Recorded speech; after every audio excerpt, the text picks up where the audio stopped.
দর্শক, শাহবাগ মোড়ে অংশ নিয়েছেন ইনকিলাব মঞ্চের নেতা কর্মীরা। সেখানে আছেন আমাদের সহকর্মী আবুল কালাম আজাদ। এ পর্যায়ে আমরা আবারও যুক্ত হব তার সঙ্গে।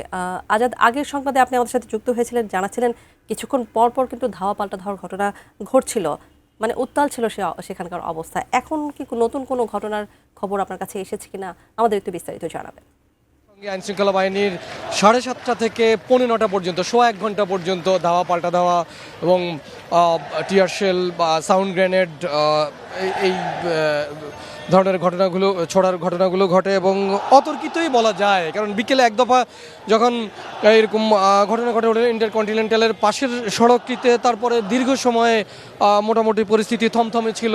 তারপরে একটি ঘোষণা আসে যে ইনকিলাব মঞ্চের পক্ষ থেকে তাদের উপরে হামলার প্রতিবাদে শাহবাগ চত্বর, যেখানে শাহবাগে হাদি চত্বরে তারা জড়ো হয়ে তাদের প্রতিবাদ বা বিক্ষোভ সেটি তারা জানান দিচ্ছিলেন বিকেল 5:30 থেকে।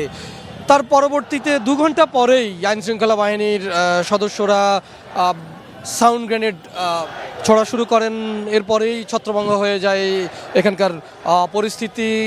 প্রায় 9:45 দিকে আবারও নিয়ন্ত্রণে নিয়ে আসেন ইনকিলাব মঞ্চের কর্মীরা এবং তারা তাদের উপর আজকে বারবার যে হামলার ঘটনাগুলো ঘটছে কিংবা বাদানুবাদের ঘটনা ঘটছে সেই জায়গাটিতে তারা প্রতিবাদ জানাচ্ছেন এবং এখানে বিক্ষুব্ধ হয়ে উঠছেন। বলা যায় যে শাহবাগের এই হাদি চত্বর এখন বেশ খানিকটাই স্লোগান মুখর এবং প্রতিবাদ মুখর।